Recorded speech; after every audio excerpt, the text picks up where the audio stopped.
ರವಿ ಮೇಲೆ ಹೆಬ್ಬಾಳ್ಕರ್ ಬೆಂಬಲಿಗರು ಹಲ್ಲೆಗೆ ಯತ್ನ ಮಾಡಿದ್ದಾರೆ. 5 ದಿನಗಳ ಬಳಿಕ ಈಗ ಹೆಬ್ಬಾಳ್ಕರ್ ಬೆಂಬಲಿಗರ ಮೇಲೆ ಎಫ್ಐಆರ್ ದಾಖಲಾಗಿದೆ. ಹಿರೇಬಾಗೇವಾಡಿ ಪೊಲೀಸ್ ಠಾಣೆಯಲ್ಲಿ ದೂರು ದಾಖಲಾಗಿದೆ. ಹಿರೇಬಾಗೇವಾಡಿ ಠಾಣೆಯಲ್ಲಿ ದೂರು ಕೊಟ್ಟಿದ್ದಾರೆ ಸಿಟಿ ರವಿ. ಹಾಗಾಗಿ ಬಿಎನ್ಎಸ್ 189, 191, 190, 126 ಅಡಿ ದೂರು ದಾಖಲಾಗಿದೆ ಅನ್ನೋದ್ರ ಡೀಟೇಲ್ ಸಿಗ್ತಾ ಇದೆ. ನಿಮಗೆಲ್ಲ ಗೊತ್ತು, ವಿಧಾನ ಪರಿಷತ್ನಲ್ಲಿ ಯಾವಾಗ ಈ ಕಲಾಪ ಮುಂದೂಡಿಕೆ ಆದಂತಹ ಸಂದರ್ಭದಲ್ಲಿ ಸಿಟಿ ರವಿಯವರು ಲಕ್ಷ್ಮೀ ಹೆಬ್ಬಾಳ್ಕರ್ ಅವರ ವಿರುದ್ಧ ಒಂದು ಅಶ್ಲೀಲ ಪದ ಬಳಕೆ ಮಾಡಿದ್ರು ಅನ್ನುವಂತಹ ವಿಚಾರಕ್ಕೆ ಸಂಬಂಧಪಟ್ಟಂತೆ ಗದ್ದಲ ಗಲಾಟೆ ಎಲ್ಲವೂ ಕೂಡ ಶುರುವಾಯಿತು. ಆಗ ಸಭಾಪತಿಗಳ ಗಮನಕ್ಕೆ ತರಲಾಯಿತು. ಆಡಿಯೋ ವಿಡಿಯೋ ಎಲ್ಲ ಚೆಕ್ ಮಾಡಿದ್ದೀನಿ, ಸಾಕ್ಷ್ಯಾಧಾರಗಳು ಇಲ್ಲ ಅನ್ನುವಂತಹ ವಿಚಾರವನ್ನ ಸಭಾಪತಿಗಳು ಹೇಳಿದ್ರು. ಹಾಗಾಗಿ ಈ ವಿಚಾರಕ್ಕೆ ಸಂಬಂಧಪಟ್ಟಂತೆ ಒಂದು ಪ್ರಕರಣ ಪೊಲೀಸರ ಠಾಣೆಯಲ್ಲಿ ದಾಖಲಾದ ಬಳಿಕ ಪೊಲೀಸರ ಎಂಟ್ರಿ ಆಗುತ್ತೆ. ಸಿಟಿ ರವಿ ಅವರನ್ನ ಬಂಧನ ಮಾಡೋದಕ್ಕೆ ಪೊಲೀಸರ ಎಂಟ್ರಿ ಆದಂತಹ ಸಂದರ್ಭದಲ್ಲಿ ಲಕ್ಷ್ಮೀ ಹೆಬ್ಬಾಳ್ಕರ್ ಅವರ ಬೆಂಬಲಿಗರು ಸಿಟಿ ರವಿ ಅವರ ಮೇಲೆ ದರ್ಪ ಮೆರೆದ್ರು. ಹೇಗಂದ್ರೆ ಸುವರ್ಣ ಸೌಧದ ಒಳಗಡೆ ನುಗ್ಗಿ. ಇದು ಅಕ್ಷಮ್ಯ ಅಪರಾಧ ಅಲ್ವಾ ಅನ್ನೋದು ಬಹುತೇಕರ ಪ್ರಶ್ನೆಯಾಗಿತ್ತು. ಅದರ ಅನ್ವಯ ಸಿಟಿ ರವಿ ಅವರು ಕೂಡ ದೂರು ದಾಖಲು ಮಾಡಿದ್ದಾರೆ. ಈಗ ಎಫ್ಐಆರ್ ಕೂಡ ದಾಖಲಾಗಿದೆ. ಈ ಬಗ್ಗೆ ಮತ್ತಷ್ಟು ಡೀಟೇಲ್ಸ್ ಅನ್ನ ಕೊಡ್ತಾ ಹೋಗ್ತಾರೆ ನಮ್ಮ ಪ್ರತಿನಿಧಿ ಮೈಲಾರಿ ದೂರವಾಣಿ ಸಂಪರ್ಕದಲ್ಲಿ. ಮೈಲಾರಿ, 5 ದಿನಗಳ ಬಳಿಕ ಈಗ ಎಫ್ಐಆರ್ ದಾಖಲಾಗಿದೆ. ಏನ್ ಕ್ರಮ? ಯಾಕಂದ್ರೆ ಸುವರ್ಣ ಸೌಧಕ್ಕೆ ಲಕ್ಷ್ಮೀ ಹೆಬ್ಬಾಳ್ಕರ್ ಅವರ ಬೆಂಬಲಿಗರು ನುಗ್ಗಿದ್ದು ತಪ್ಪು ಅನ್ನುವಂತ ಪ್ರಶ್ನೆ ಬಂತು. ಒಬ್ಬ MLC ಮೇಲೆ ದರ್ಪ ತೋರಿಸೋದಕ್ಕೆ ಬಂದ್ರು ಒಳಗಡೆ. ಇದೆಲ್ಲವೂ ಕೂಡ ಕಾನೂನು ಉಲ್ಲಂಘನೆ. ಸೊ ಏನ್ ಕ್ರಮ ಆಗಬಹುದು? ಖಂಡಿತ ಶ್ರುತಿ, ಬೆಳಗಾವಿಯಲ್ಲಿ ಏನು ನಡೆದಂತ ಚಳಿಗಾಲ ಅಧಿವೇಶನದ ಸಂದರ್ಭದಲ್ಲಿ ಕೊನೆಯ ದಿನ ಬಿಜೆಪಿಯ ಏನು ಪರಿಷತ್ ಸದಸ್ಯ ಸಿಟಿ ರವಿ ಹಲ್ಲೆಗೆ ಯತ್ನವನ್ನ ಮಾಡಲಾಗಿತ್ತು. ಈ ಒಂದು ಸಂದರ್ಭದಲ್ಲಿ ಏನು ಸಿಟಿ ರವಿ ಅವರು ಸಚಿವೆ ಲಕ್ಷ್ಮೀ ಹೆಬ್ಬಾಳ್ಕರ್ ವಿರುದ್ಧ ಏನು ಅಶ್ಲೀಲ ಪದವನ್ನ ಬಳಕೆ ಮಾಡಿದ್ದಾರೆ ಅನ್ನೋ ನಿಟ್ಟಿನಲ್ಲಿ ಏನು ಗಂಭೀರವಾದಂತಹ ಏನು ಪ್ರಕರಣ ಕೂಡ ದಾಖಲಾಗಿತ್ತು. ಇದಾದ ನಂತರ ಏನು ಲಕ್ಷ್ಮೀ ಹೆಬ್ಬಾಳ್ಕರ್ ಬೆಂಬಲಿಗರು ಮತ್ತು ಸದನದ ಒಳಗೆ ಮತ್ತು ಹೊರಗಡೆ ಅವರ ಮೇಲೆ ಹಲ್ಲೆಗೆ ಯತ್ನಿಸಿದ್ರು. ಅವಾಚ್ಯ ಶಬ್ದಗಳಿಂದ ನಿಂದನೆ ಮಾಡಿದ್ರು, ಜೊತೆಗೆ ಜೀವ ಬೆದರಿಕೆಯನ್ನ ಹಾಕಿದ್ರು. ಈ ಕುರಿತಂತೆ ಏನು ಸಿಟಿ ರವಿ ವಿರುದ್ಧ ಏನು ಹಿರೇಬಾಗೇವಾಡಿ ಪೊಲೀಸ್ ಠಾಣೆಯಲ್ಲಿ ಪ್ರಕರಣ ಕೂಡ ದಾಖಲಾಗಿತ್ತು. ಇದಾದ ನಂತರ ಅವರನ್ನ ಖಾನಾಪುರ ಪೊಲೀಸ್ ಠಾಣೆಗೆ ಕೂಡ ಕರೆದೊಯ್ಯಲಾಗಿತ್ತು. ಅಲ್ಲಿ ಕೂಡ ಅವರು ಒಂದು ದೂರನ್ನು ಕೊಡ್ತಾರೆ. ದೂರು ನನ್ನ ಮೇಲೆ ಇನ್ನು ಲಕ್ಷ್ಮೀ ಹೆಬ್ಬಾಳ್ಕರ್ ಏನ್ ಬೆಂಬಲಿಗರು ಹಲ್ಲೆಗೆ ಯತ್ನ ಮಾಡಿದ್ರು, ಜೀವ ಬೆದರಿಕೆ ಹಾಕಿದ್ರು, ಜೊತೆಗೆ ಅವಾಚ್ಯ ಶಬ್ದಗಳಿಂದ ಕೂಡ ನಿಂದನೆ ಮಾಡಿದ್ರು ಅನ್ನೋ ನಿಟ್ಟಿನಲ್ಲಿ ದೂರನ್ನ ಕೊಟ್ಟಿದ್ರು. ಆದ್ರೆ ದೂರನ್ನ ಅಲ್ಲಿ ಈವರೆಗೂ ಕೂಡ ಅಲ್ಲಿ ಸ್ವೀಕಾರ ಮಾಡಲಿಲ್ಲ. ಸ್ವೀಕಾರ ಮಾಡದ ಹಿನ್ನೆಲೆಯಲ್ಲಿ ಗೃಹ ಇಲಾಖೆ ಕಾರ್ಯದರ್ಶಿಗೆ ಬಿಜೆಪಿಯ ನಾಯಕರು ದೂರನ್ನ ಕೊಡ್ತಾರೆ. ಅದರಲ್ಲಿ ಪ್ರಮುಖವಾಗಿ ಪರಿಷತ್ ಸದಸ್ಯ DS ಅರುಣ್ ಮತ್ತು ಪ್ರೊಫೆಸರ್ SV ಸಂಕನೂರ್ ಮತ್ತು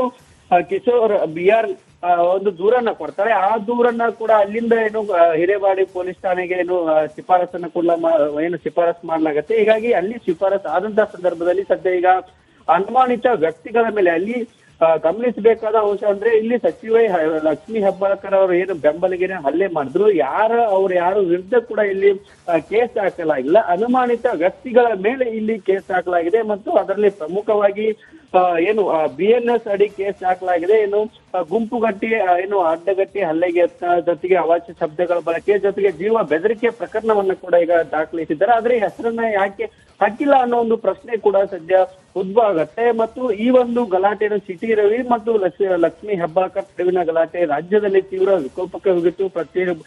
ಪರ ಮತ್ತು ವಿರೋಧ ಪ್ರತಿಭಟನೆಗಳು ಕೂಡ ಆಗಿತ್ತು. 5 ದಿನ ಕಳೆದ್ರು ಕೂಡ ಈವರೆಗೂ ಏನು ಇವತ್ತು ಮಾತ್ರ ಏನು ಪ್ರಕರಣ ದಾಖಲಾಗಿರುವಂತದ್ದು ಸುದ್ದಿ. ಓಕೆ ಮೈಲಾರಿ, ಧನ್ಯವಾದಗಳು ತಮ್ಮೆಲ್ಲ ಮಾಹಿತಿಗೆ. ಸಿಟಿ ರವಿ ಅವರನ್ನ ಎನ್ಕೌಂಟರ್ ಮಾಡುವ ಪ್ಲಾನ್ ನಡೆದಿತ್ತು ಎಂಬ ಪ್ರಹ್ಲಾದ್ ಜೋಶಿ ಅವರ ಹೇಳಿಕೆ ಹೊಸ ಸಂಚಲನ ಸೃಷ್ಟಿ ಮಾಡಿದೆ. ಬೆಳಗಾವಿಯಲ್ಲಿ ಶುರುವಾಗಿರುವ ಹಗ್ಗಜಗ್ಗಾಟ ರಾಜ್ಯದಲ್ಲಿ ತಲ್ಲಣ ಸೃಷ್ಟಿ ಮಾಡಿದ್ದು ಗೃಹ ಸಚಿವರು ಮಾತ್ರ ಸೈಲೆಂಟ್ ಆಗಿಬಿಟ್ಟಿದ್ದಾರೆ. ಯಾಕೆ ಅನ್ನೋದೇ ಪ್ರಶ್ನೆ. ಈ ಕುರಿತ ಒಂದು ರಿಪೋರ್ಟ್ ಇದೆ, ಬನ್ನಿ ನೋಡ್ಕೊಂಡು ಬರೋಣ.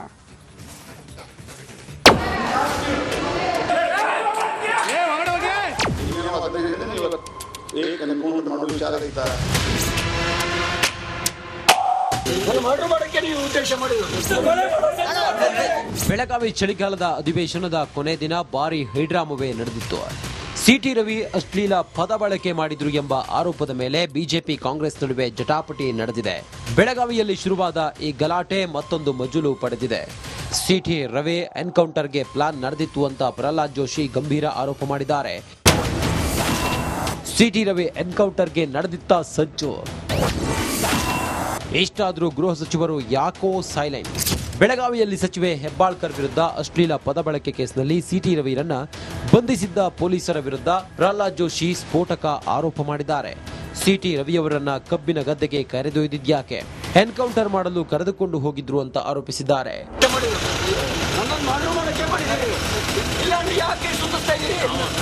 ನಾನು ಹೇಳಿದ್ದು ನಿನ್ನೇನೋ ಅದನ್ನೇ ಹೇಳಿದ್ದೇನೆ. ಇವತ್ತು ಏಕ್ ಎನ್ಕೌಂಟರ್ ಮಾಡೋ ವಿಚಾರ ಇತ್ತ, ಕ್ವಾರಿ ಹತ್ರ ಯಾಕೆ ಕರ್ಕೊಂಡು ಹೋದ್ರಿ? ರವಿಯವರು ಹೇಳಿದ್ದಾರೆ ಇವತ್ತು ನಾನು ಕೊಲ್ಲು ವಿಚಾರ ಇತ್ತು ಅವ್ರಿಗೆ ಅಂತ. ಆ ಆಧಾರದ ಮೇಲೆ ನಾನು ಹೇಳಿದ್ದೀನಿ, ಕ್ವಾರಿ ಹತ್ರ ಯಾಕೆ ಕರ್ಕೊಂಡು ಹೋದ್ರಿ?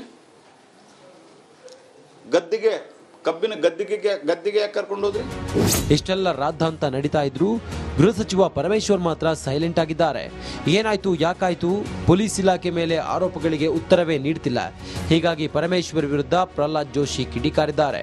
ನಿಮ್ಗೆ ಇಡೀ ರಾತ್ರಿ ಸುತ್ತಾಡಿಸ್ತಾರೆ, ನಿಮ್ಗೆ ಗೊತ್ತಿಲ್ಲ ಅಂತಂದ್ರೆ ನೀವು ಯಾಕೆ ಗೃಹ ಮಂತ್ರಿ ಆಗಿದ್ದೀರಿ? ನೀವು ಆ ಜಾಗದಲ್ಲಿ ಇರಲಿಕ್ಕೆ ಅರ್ಹತೆ ಇದೆಯಾ ಅಂತ ಅನ್ನೋದು ಅವರವರೇ ಪ್ರಶ್ನೆ ಮಾಡ್ಕೋಬೇಕು. ಯಾಕಂದ್ರೆ ನಾವು ಪರಮೇಶ್ವರ್ ಒಬ್ಬರನ್ನ ಜೆಂಟಲ್ಮನ್ ಅಂತ ನಾವು ಭಾಷಿದ್ವಿ. ಬೇರೆ ಪಾರ್ಟಿಯೊಳಗಿದ್ದವ್ರನ್ನೆಲ್ಲರನ್ನೂ ದ್ವೇಷ ಮಾಡುವಂಥ ಪ್ರವೃತ್ತಿ ನಂದಲ್ಲ. I think he is a gentleman.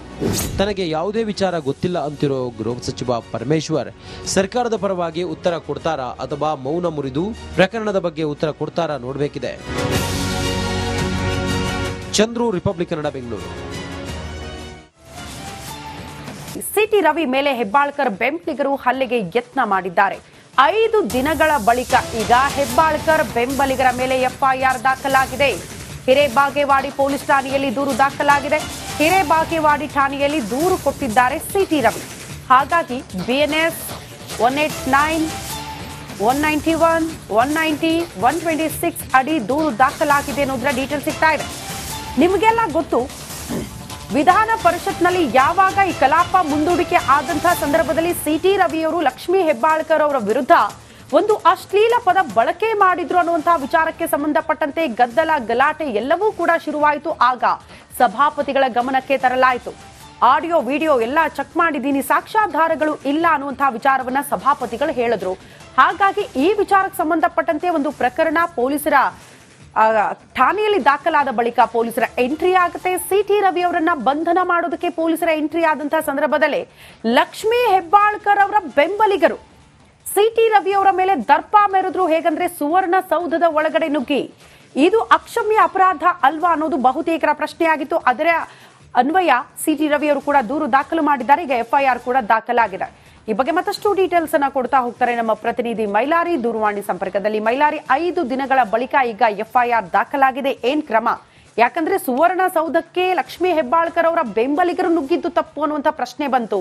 ಒಬ್ಬ MLC ಮೇಲೆ ದರ್ಪ ತೋರಿಸೋದಕ್ಕೆ ಬಂದ್ರು ಒಳಗಡೆ.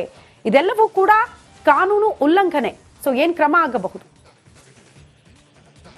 ಖಂಡಿತ ಶ್ರುತಿ, ಬೆಳಗಾವಿಯಲ್ಲಿ ಏನು ನಡೆದಂತ ಚಳಿಗಾಲ ಅಧಿವೇಶನದ ಸಂದರ್ಭದಲ್ಲಿ ಕೊನೆಯ ದಿನ ಬಿಜೆಪಿಯ ಏನು ಪರಿಷತ್ ಸದಸ್ಯ ಸಿಟಿ ರವಿ ಹಲ್ಲೆಗೆ ಯತ್ನವನ್ನ ಮಾಡಲಾಗಿತ್ತು. ಈ ಒಂದು ಸಂದರ್ಭದಲ್ಲಿ ಏನು ಸಿಟಿ ರವಿ ಅವರು ಸಚಿವೆ ಲಕ್ಷ್ಮೀ ಹೆಬ್ಬಾಳ್ಕರ್ ವಿರುದ್ಧ ಏನು ಅಶ್ಲೀಲ ಪದವನ್ನ ಬಳಕೆ ಮಾಡಿದ್ದಾರೆ ಅನ್ನೋ ನಿಟ್ಟಿನಲ್ಲಿ ಏನು ಗಂಭೀರವಾದಂತಹ ಏನು ಪ್ರಕರಣ ಕೂಡ ದಾಖಲಾಗಿತ್ತು. ಇದಾದ ನಂತರ ಏನು ಲಕ್ಷ್ಮೀ ಹೆಬ್ಬಾಳ್ಕರ್ ಬೆಂಬಲಿಗರು ಮತ್ತು ಸದನದ ಒಳಗೆ ಮತ್ತು ಹೊರಗಡೆ ಅವರ ಮೇಲೆ ಹಲ್ಲೆಗೆ ಯತ್ನಿಸಿದ್ರು. ಅವಾಚ್ಯ ಶಬ್ದಗಳಿಂದ ನಿಂದನೆ ಮಾಡಿದ್ರು, ಜೊತೆಗೆ ಜೀವ ಬೆದರಿಕೆಯನ್ನ ಹಾಕಿದ್ರು. ಈ ಕುರಿತಂತೆ ಏನು ಸಿಟಿ ರವಿ ವಿರುದ್ಧ ಏನು ಹಿರೇಬಾಗೇವಾಡಿ ಪೊಲೀಸ್ ಠಾಣೆಯಲ್ಲಿ ಪ್ರಕರಣ ಕೂಡ ದಾಖಲಾಗಿತ್ತು. ಇದಾದ ನಂತರ ಅವರನ್ನ ಖಾನಾಪುರ ಪೊಲೀಸ್ ಠಾಣೆಗೆ ಕೂಡ ಕರೆದೊಯ್ಯಲಾಗಿತ್ತು. ಅಲ್ಲಿ ಕೂಡ ಅವರು ಒಂದು ದೂರನ್ನು ಕೊಡ್ತಾರೆ. ದೂರು ನನ್ನ ಮೇಲೆ ಇನ್ನು ಲಕ್ಷ್ಮೀ ಹೆಬ್ಬಾಳ್ಕರ್ ಏನ್ ಬೆಂಬಲಿಗರು ಹಲ್ಲೆಗೆ ಯತ್ನ ಮಾಡಿದ್ರು, ಜೀವ ಬೆದರಿಕೆ ಹಾಕಿದ್ರು, ಜೊತೆಗೆ ಅವಾಚ್ಯ ಶಬ್ದಗಳಿಂದ ಕೂಡ ನಿಂದನೆ ಮಾಡಿದ್ರು ಅನ್ನೋ ನಿಟ್ಟಿನಲ್ಲಿ ದೂರನ್ನ ಕೊಟ್ಟಿದ್ರು. ಆದ್ರೆ ದೂರನ್ನ ಅಲ್ಲಿ ಈವರೆಗೂ ಕೂಡ ಅಲ್ಲಿ ಸ್ವೀಕಾರ ಮಾಡಲಿಲ್ಲ. ಸ್ವೀಕಾರ ಮಾಡದ ಹಿನ್ನೆಲೆಯಲ್ಲಿ ಗೃಹ ಇಲಾಖೆ ಕಾರ್ಯದರ್ಶಿಗೆ ಬಿಜೆಪಿಯ ನಾಯಕರು ದೂರನ್ನ ಕೊಡ್ತಾರೆ. ಅದರಲ್ಲಿ ಪ್ರಮುಖವಾಗಿ ಪರಿಷತ್ ಸದಸ್ಯ DS ಅರುಣ್ ಮತ್ತು ಪ್ರೊಫೆಸರ್ SV ಸಂಕನೂರ್ ಮತ್ತು ಕಿಶೋರ್ BR ಒಂದು ದೂರನ್ನ ಕೊಡ್ತಾರೆ. ಆ ದೂರನ್ನ ಕೂಡ ಅಲ್ಲಿಂದ ಏನು ಹಿರೇಬಾಡಿ ಪೊಲೀಸ್ ಠಾಣೆಗೆ ಏನು ಶಿಫಾರಸ್ ಮಾಡಲಾಗತ್ತೆ. ಹೀಗಾಗಿ ಅಲ್ಲಿ ಶಿಫಾರಸ್ ಆದಂತಹ ಸಂದರ್ಭದಲ್ಲಿ ಸದ್ಯ ಈಗ ಅನುಮಾನಿತ ವ್ಯಕ್ತಿಗಳ ಮೇಲೆ ಅಲ್ಲಿ ಗಮನಿಸಬೇಕಾದ ಅಂಶ ಅಂದ್ರೆ ಇಲ್ಲಿ ಸಚಿವೆ ಲಕ್ಷ್ಮೀ ಹೆಬ್ಬಾಳ್ಕರ್ ಅವರು ಏನು ಬೆಂಬಲಿಗರ ಹಲ್ಲೆ ಮಾಡಿದ್ರು, ಯಾರು ವಿರುದ್ಧ ಕೂಡ ಇಲ್ಲಿ ಕೇಸ್ ಹಾಕಲಾಗಿಲ್ಲ. ಅನುಮಾನಿತ ವ್ಯಕ್ತಿಗಳ ಮೇಲೆ ಇಲ್ಲಿ ಕೇಸ್ ಹಾಕಲಾಗಿದೆ ಮತ್ತು ಅದರಲ್ಲಿ ಪ್ರಮುಖವಾಗಿ ಏನು BNS ಅಡಿ ಕೇಸ್ ಹಾಕಲಾಗಿದೆ. ಏನು ಗುಂಪುಗಟ್ಟಿ ಅಡ್ಡಗಟ್ಟಿ ಹಲ್ಲೆಗೆ ಜೊತೆಗೆ ಅವಾಚ್ಯ ಶಬ್ದಗಳ ಬಳಕೆ ಜೊತೆಗೆ ಜೀವ ಬೆದರಿಕೆ ಪ್ರಕರಣವನ್ನು ಕೂಡ ಈಗ ದಾಖಲಿಸಿದ್ದಾರೆ. ಆದ್ರೆ ಹೆಸರನ್ನ ಯಾಕೆ ಹಾಕಿಲ್ಲ ಅನ್ನೋ ಒಂದು ಪ್ರಶ್ನೆ ಕೂಡ ಸದ್ಯ ಉದ್ಭವ ಆಗತ್ತೆ. ಮತ್ತು ಈ ಒಂದು ಗಲಾಟೆಯನ್ನು ಸಿಟಿ ಸಿಟಿ ರವಿ ಮತ್ತು ಲಕ್ಷ್ಮಿ ಹೆಬ್ಬಾಳ್ಕರ್ ನಡುವಿನ ಗಲಾಟೆ ರಾಜ್ಯದಲ್ಲಿ ತೀವ್ರ ವಿಕೋಪಕ್ಕೆ ಹೋಗಿತ್ತು. ಪರ ಮತ್ತು ವಿರೋಧ ಪ್ರತಿಭಟನೆಗಳು ಕೂಡ ಆಗಿದ್ದು. 5 ದಿನ ಕಳೆದ್ರು ಕೂಡ ಈವರೆಗೂ ಏನು ಇವತ್ತು ಮಾತ್ರ ಏನು ಪ್ರಕರಣ ದಾಖಲಾಗಿರುವಂತದ್ದು ಶ್ರುತಿ. ಓಕೆ ಮೈಲಾರಿ, ಧನ್ಯವಾದಗಳು ತಮ್ಮೆಲ್ಲ ಮಾಹಿತಿಗೆ.